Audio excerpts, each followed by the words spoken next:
My name is Daira-Emma. Okay, I'm going to be talking about post-quantum Zcash. If I was focused on the right window, there we go. So yes, the trans community is under attack in the US and other countries, yeah, this talk is for that.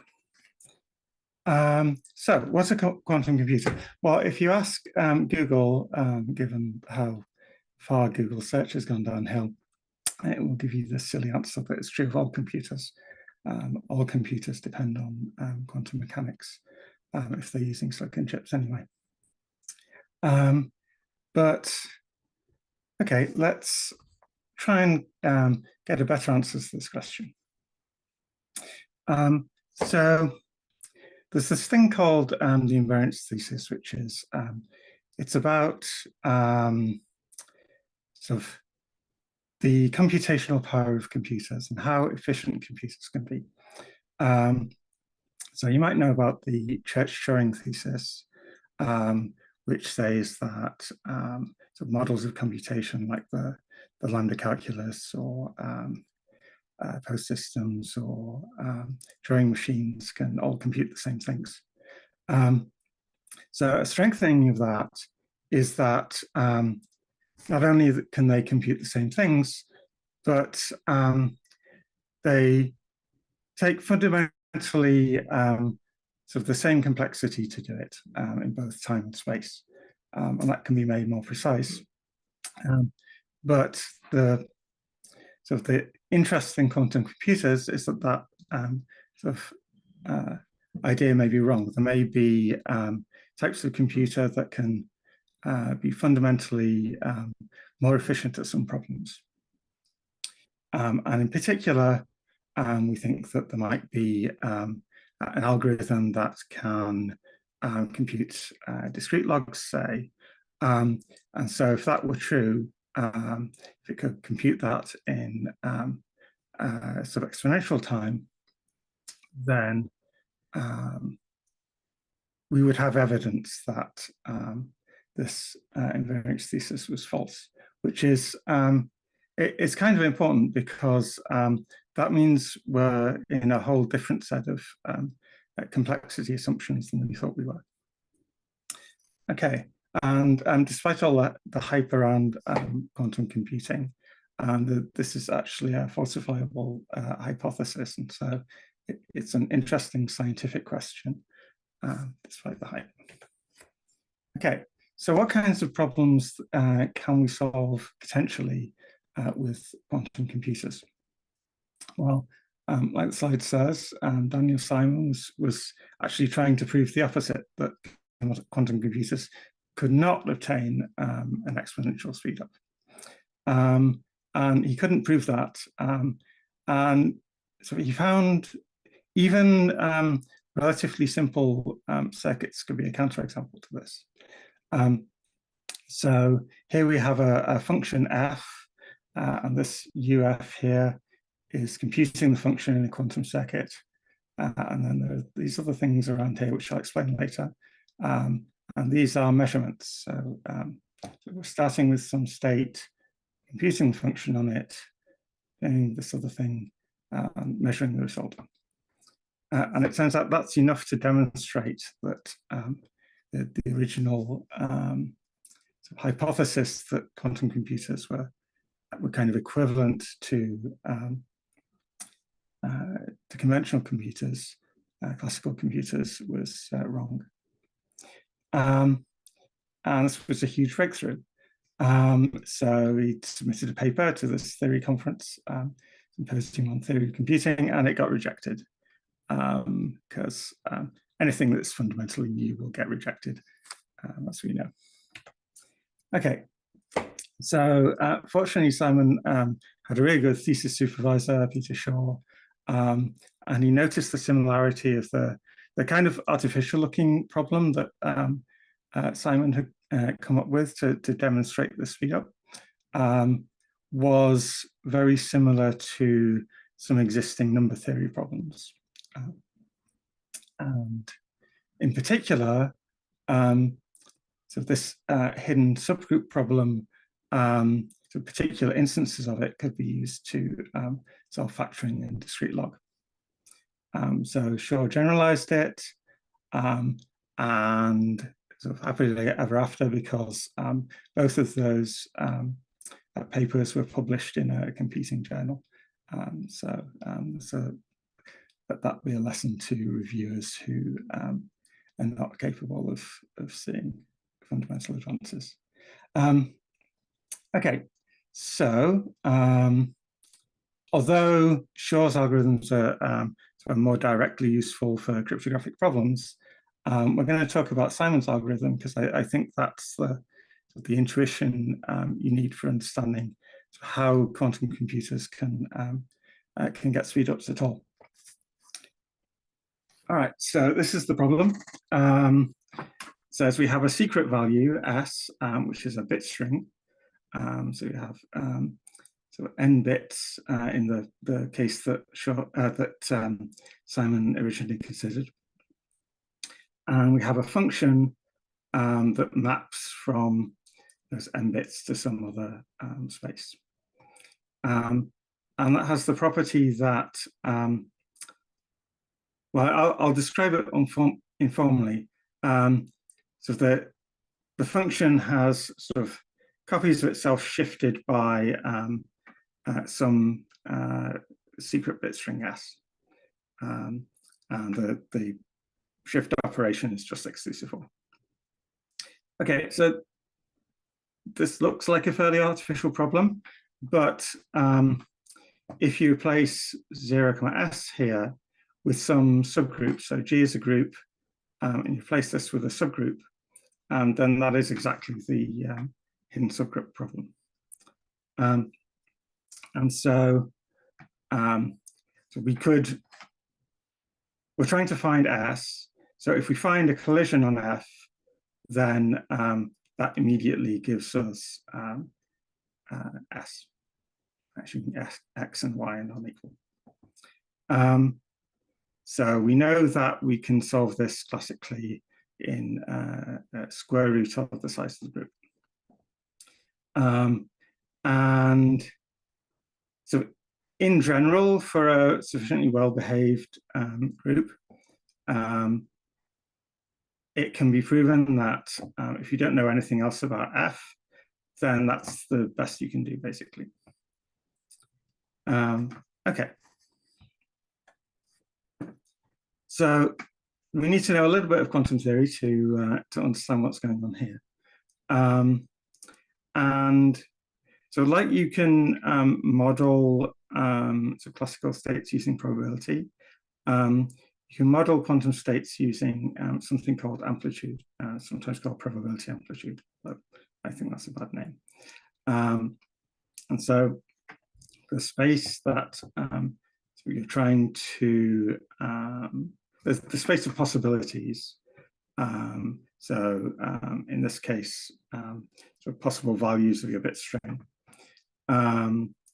Each of those has an amplitude, which is a complex vector, and I'm probably going into too much detail here, but the idea is that you have a particular kind of transformation on these states,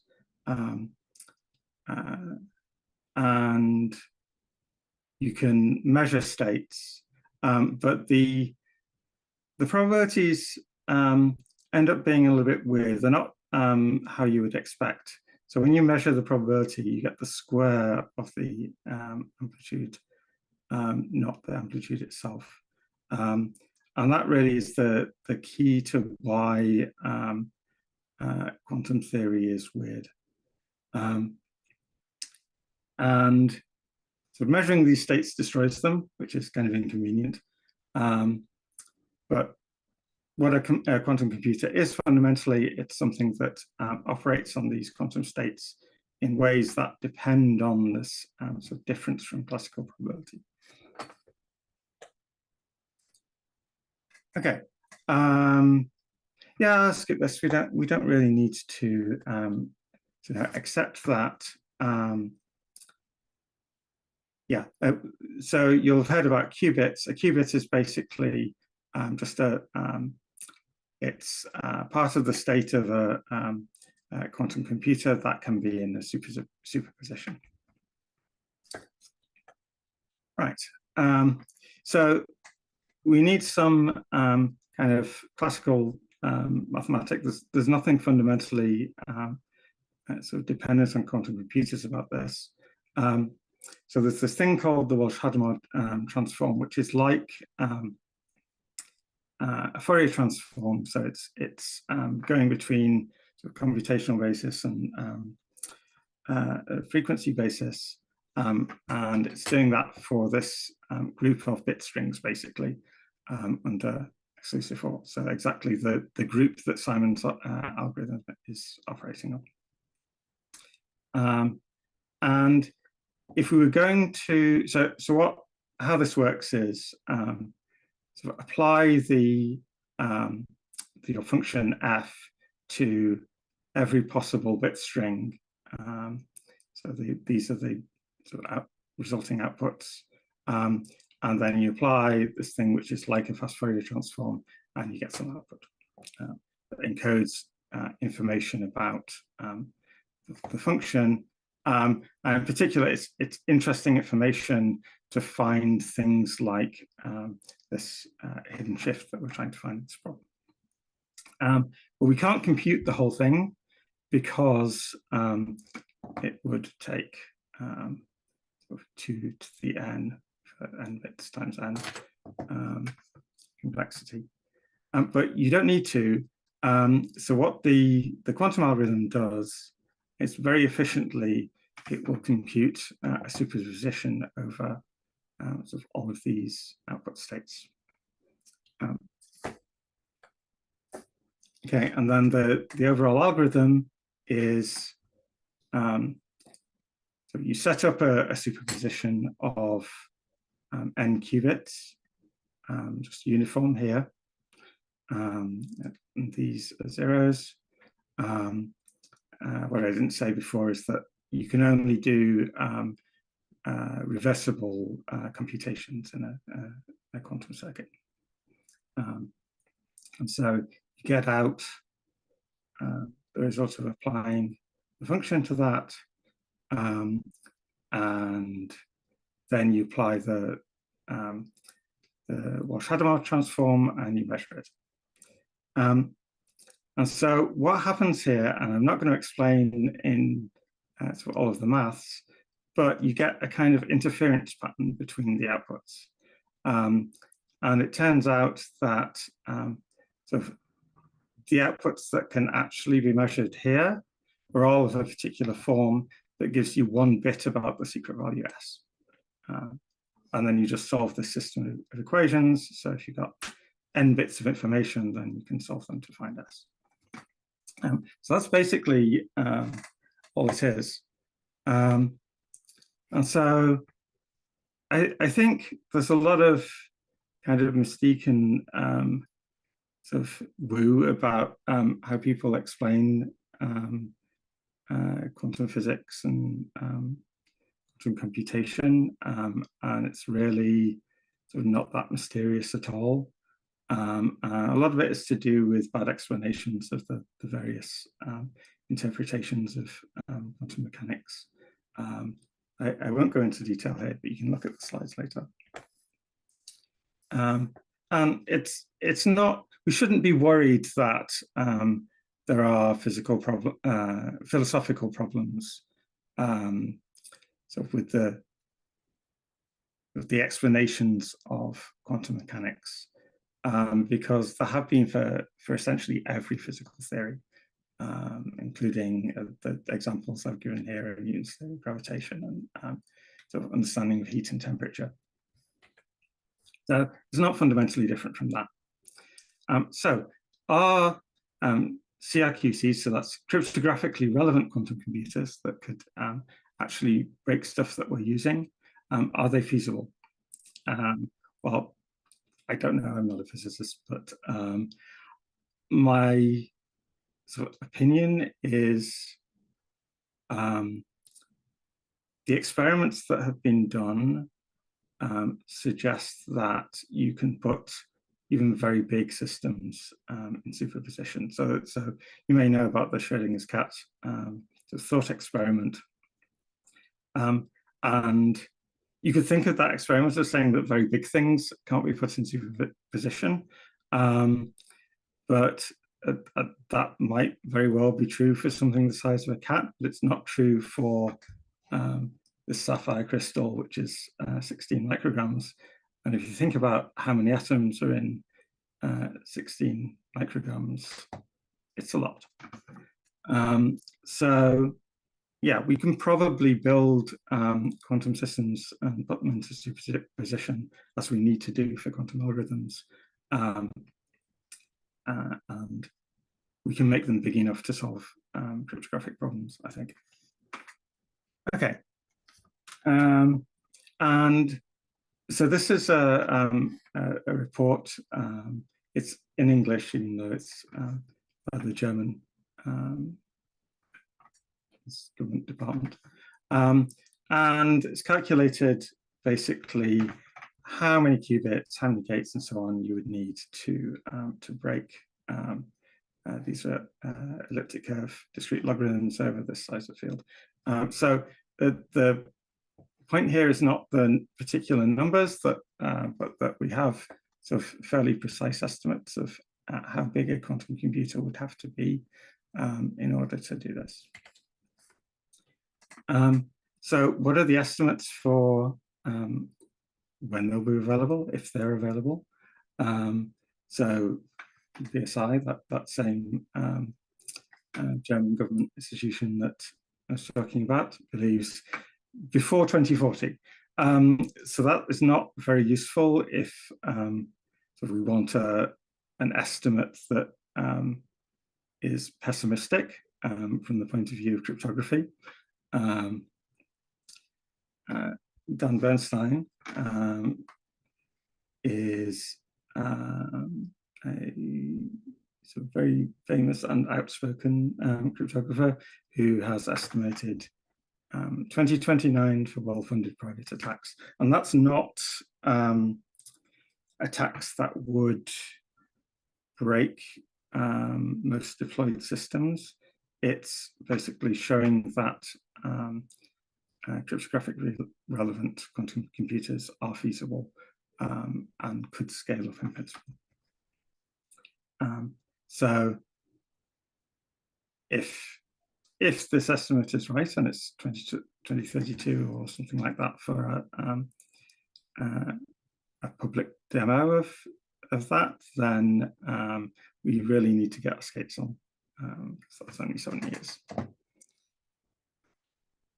Okay, so how does Zcash depend on potentially vulnerable cryptography?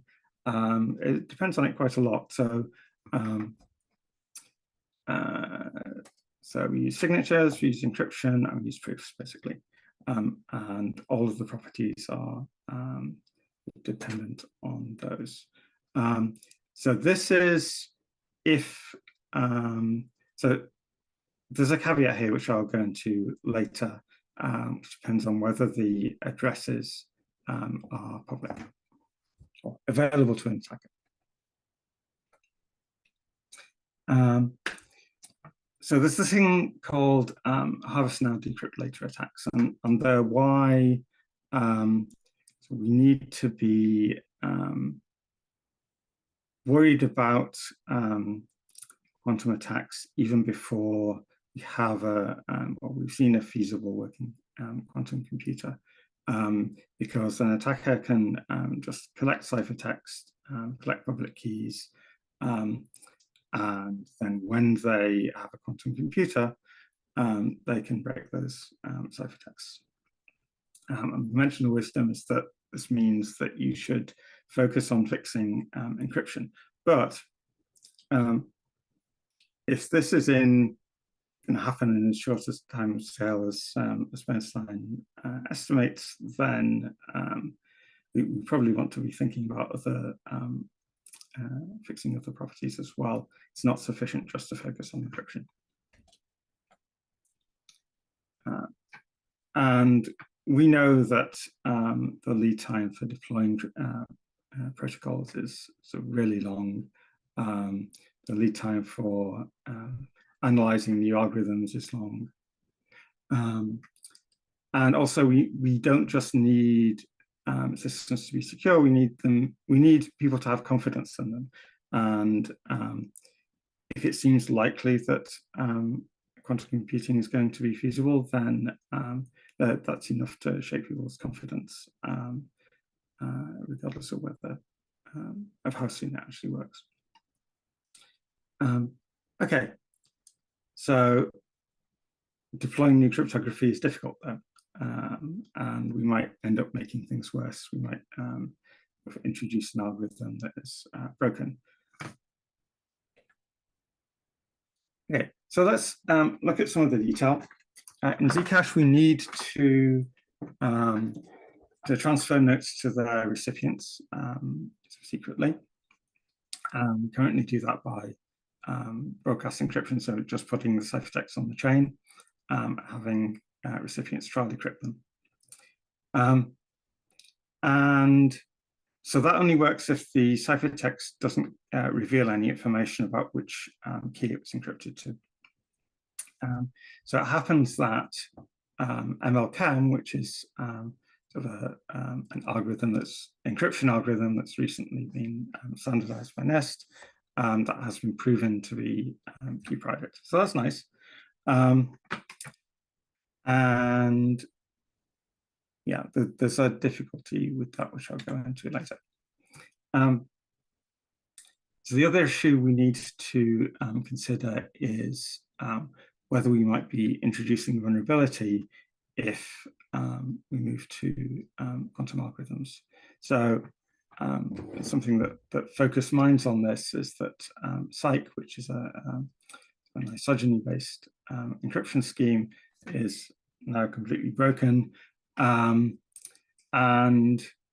so that was representative of a whole class of algorithms that are now looking shaky. There's still some of them that might be secure. Plunky 3 had a soundness bug. That's a post-quantum proof system. Rainbow signatures were broken completely. So part of the problem here is that these post-quantum schemes, because they're having to defend against sort of attacks that previous schemes weren't, they're more complicated. And they can have side channel attacks as well as direct attacks. So what we could do is combine the post-quantum algorithms and the pre-quantum ones that we already have some confidence in. So an example of this is X-Wing. If you're deploying post-quantum encryption, then I thoroughly recommend X-Wing. It happens that there are some issues with using it for Zcash. So it has pretty good properties. It's the public key size is just the sum of the individual algorithms, same for the ciphertext. But there's this issue with key privacy. So if both of the component algorithms are key private, then X-Wing is key private. I'm just asserting that, it needs proving. But there's a problem here, which is that if only one of them is key private, then the resulting hybrid scheme will not be key private. So let's say scheme A, that leaks the public key from the ciphertext, but scheme B is completely key private, then the hybrid will also leak A's public key. And so that's sufficient to say that it's broken for key privacy. And so when the proof that we referenced for key privacy of MLChem, it assumed hardness of this. This is module learning with errors. It's the sort of underlying problem that this lattice-based scheme depends on. And so part of the reason we're using a combiner is that we don't want to rely on that. I think there is a way around this, but it basically means that we can't use Xwing and we can't use the analysis that's already been done on Xwing.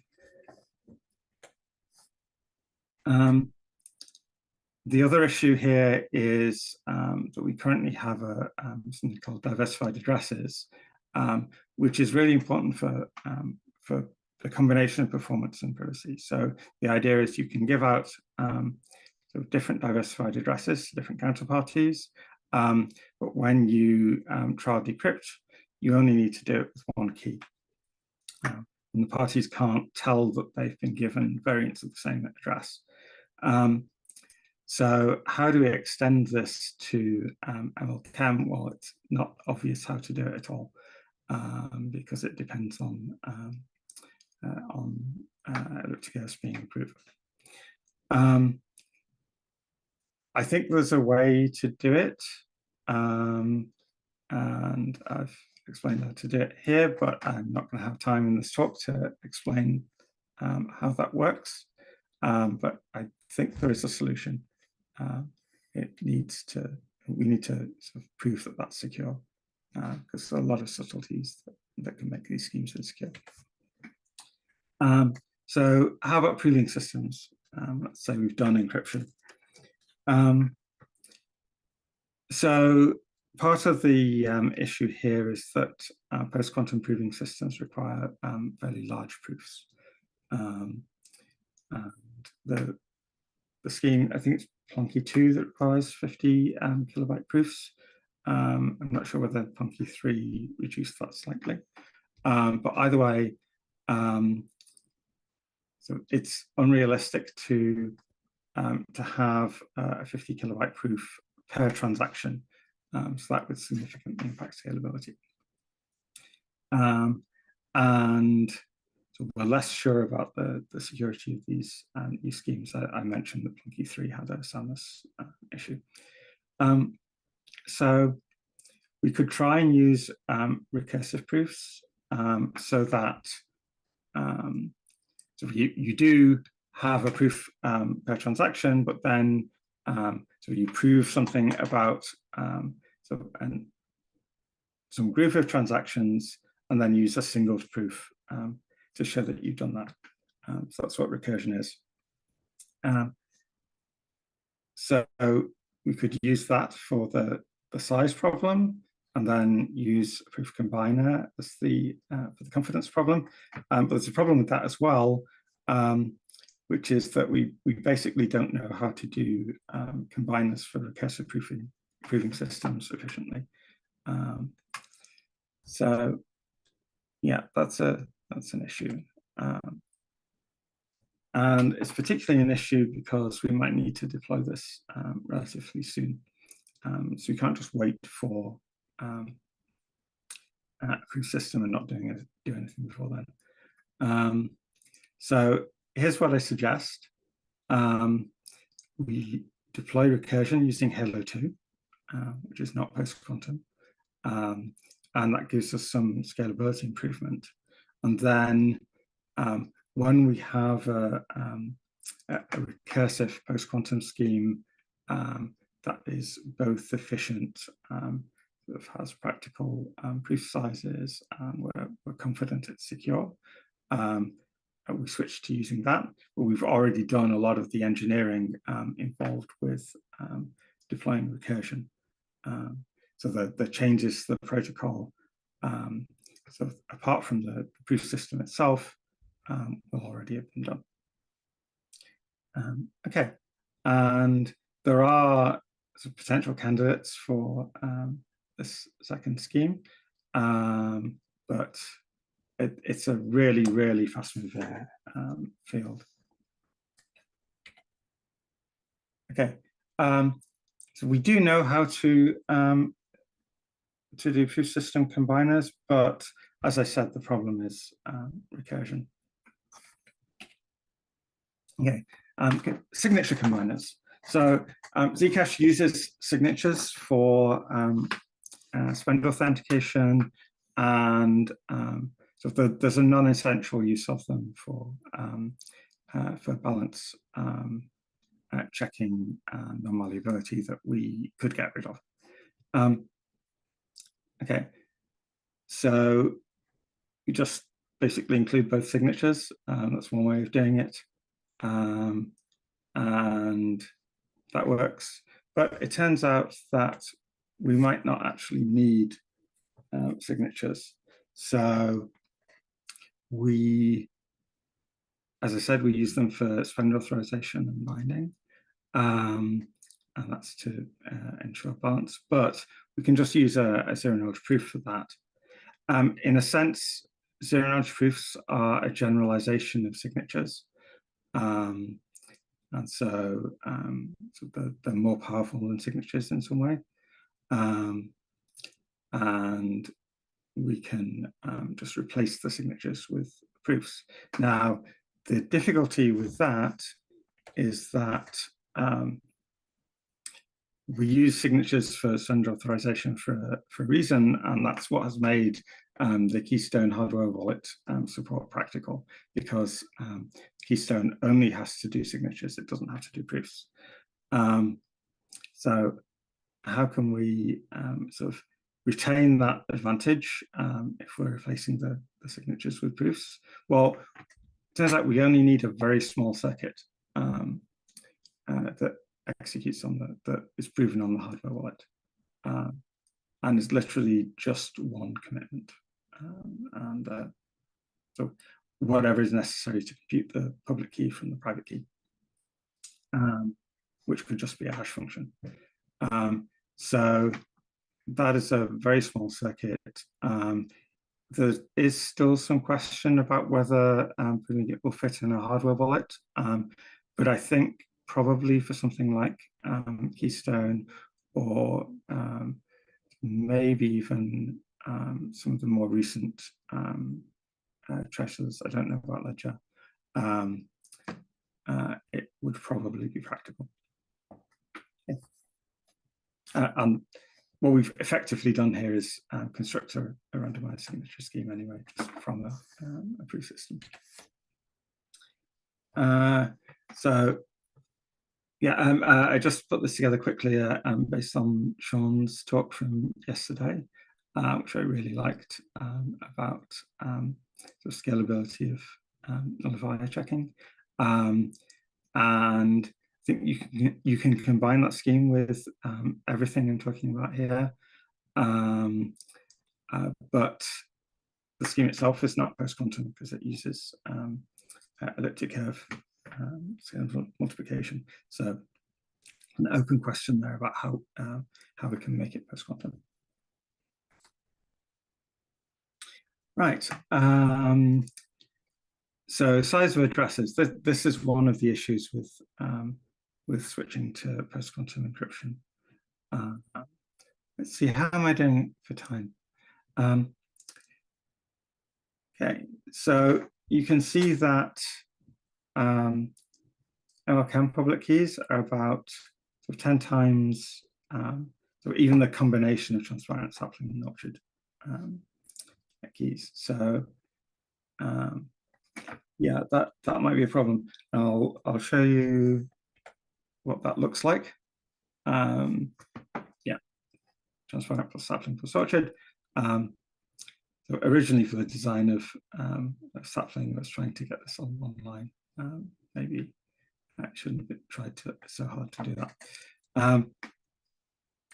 And this is the same thing with orchard plus something post-quantum. Yeah, so that might not be practical. It's even worse when you look at it as a QR code. Okay.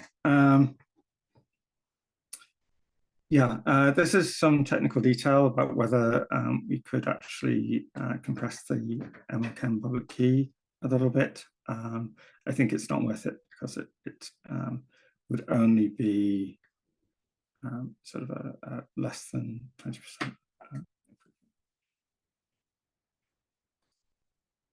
Okay, we could consider using other chems. As I said, Cyc was broken, And most of these, if you look carefully, they're no improvement on MLChem, so there's really no point in even considering them because MLChem is standardized. The only exception to that is CSEC. And so that this is potentially controversial because it said that isotropy-based encryption, some of these schemes have been broken. But Seaside in particular hasn't been broken. And I was talking to an expert on cryptography at a previous Hacks conference. Was it Real World Crypto? And he seemed to think that it was potentially secure still, but we'll see. Oh, and the it's a little bit slow. So what can we do to mitigate this problem? We could transfer notes over a point-to-point connection. This has been discussed in previous sessions. So there are other advantages of using point-to-point communication, especially in terms of chain bandwidth. So it's probably worth considering anyway. But I think we would need MixNet because, as was also mentioned, things like Tor don't provide privacy against a global adversary. So NIM, there has been some work on using NIM with Zcash, and I think that's the approach to take there. But there are use cases that it doesn't support, like posting donation addresses on social media. The other thing that we could do is we could sort of use the blockchain to register addresses, and then you refer to those addresses.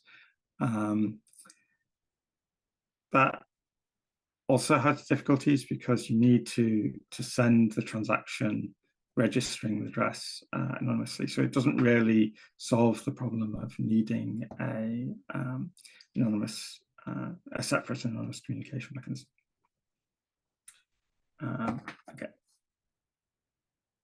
Oh, also you would have to, so if you want to use diversified addresses, you have to put each diversified version of them on the chain, and there might be sort of metadata timing correlations between those. Okay. So there's another thing that we can do, which was that the original Zcash protocol was designed to have this property called everlasting anonymity. I think it's a bad name actually, but the gist is that we still have the same privacy properties, excluding diversified addresses, in a post-quantum situation, provided that addresses are kept secret. And we maintain this property sort of throughout the development of Zcash. We've made sure that all of the symmetric cryptography is using key sizes and sort of other crypto values that are large enough. And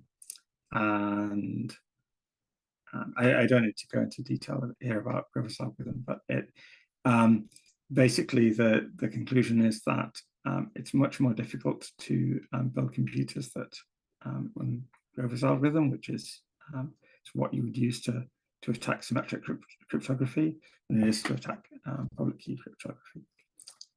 So I'm not particularly worried about any of the symmetric crypto in Zcash being vulnerable to quantum computers. So how do we take advantage of this property? So some protocols that are used in messages. So if you're trying to send your address to a counterparty. If you do it over one of these apps that have upgraded their protocol to specifically to address host-side decryptor attacks, then that's probably sufficient, at least for now. And I think they will sort of move to fully post-quantum protocols at some point. So those are Signal and Apple iMessage, and basically nothing else. Not even, as I'll go into in a couple of slides, other apps that use Signal protocol can't really be relied on. But that only works if you tell your counterparties to keep the addresses private. And so wallets at the moment are not really designed to keep addresses private. So it may be kind of slightly unrealistic to depend on this this property of the protocol, even though I think it's an important property. Your wallet backups will contain copies of your addresses.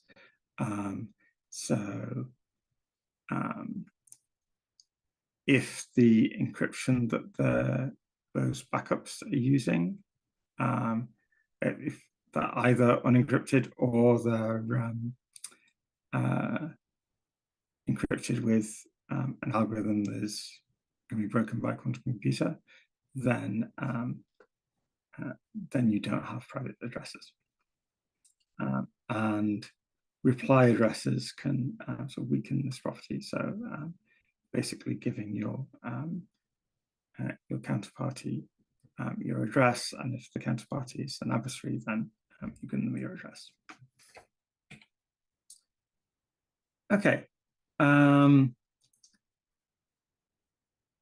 I think that's a duplicate slide. So no other messaging apps to pay attention to this property at all. A lot of messaging is not end-to-end encrypted at all. These systems, some of them claim end-to-end encryption, and they don't reliably have it at all.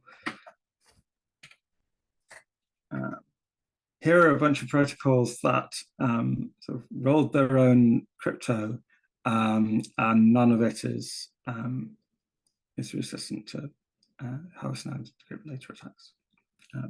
As I said, even the ones that are based on Signal protocol. And the session here, they previously used Signal and then they were moved to something worse for some reason. Facebook and WhatsApp do use Signal, but I can't find any information about when or whether they're deploying the HNDL resistant ones, and I wouldn't trust them anyway because they have terrible policies. Okay, so what's next? So Sean and I will try and find out whether that idea for scalable nullifiers can work in a post-quantum setting.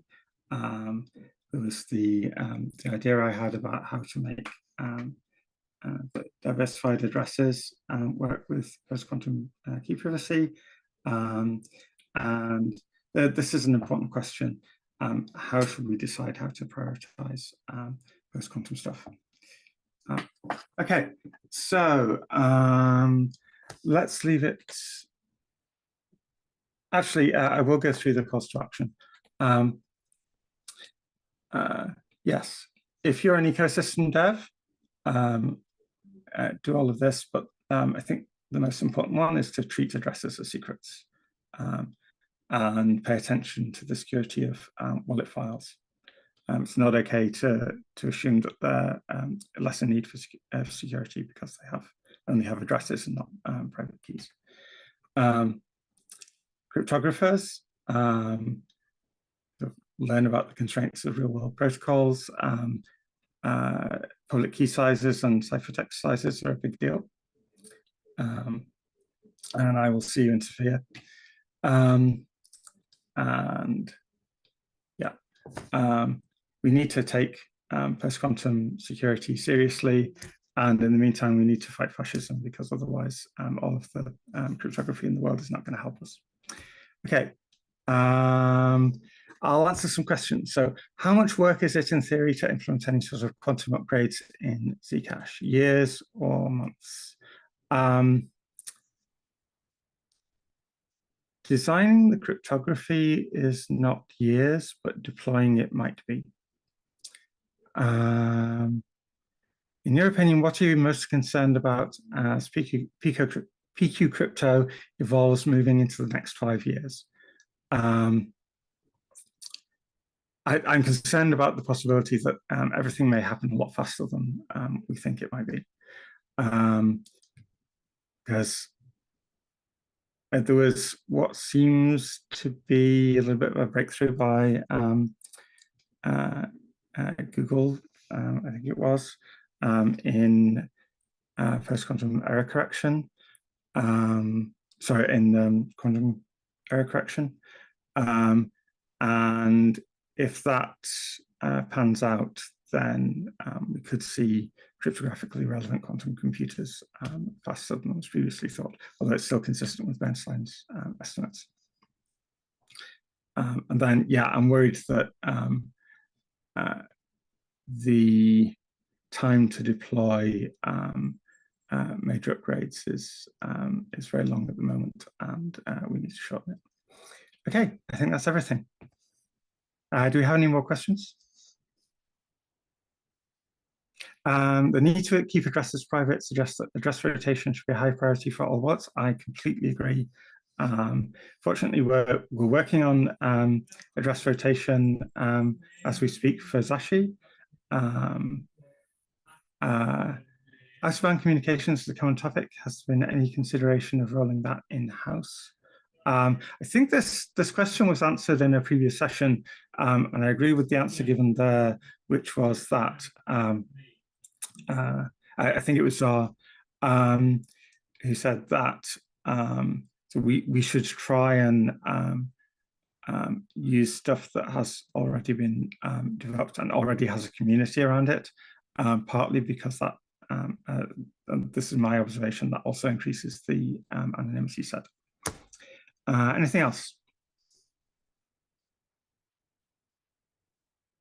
I wrote a demo to encode an orchard address with X-wings at Emerald Palace. It is actually a random address, but it's the right length. It's using the Python test vector encoding in Zcash test vectors. So I will publish the code. Yes.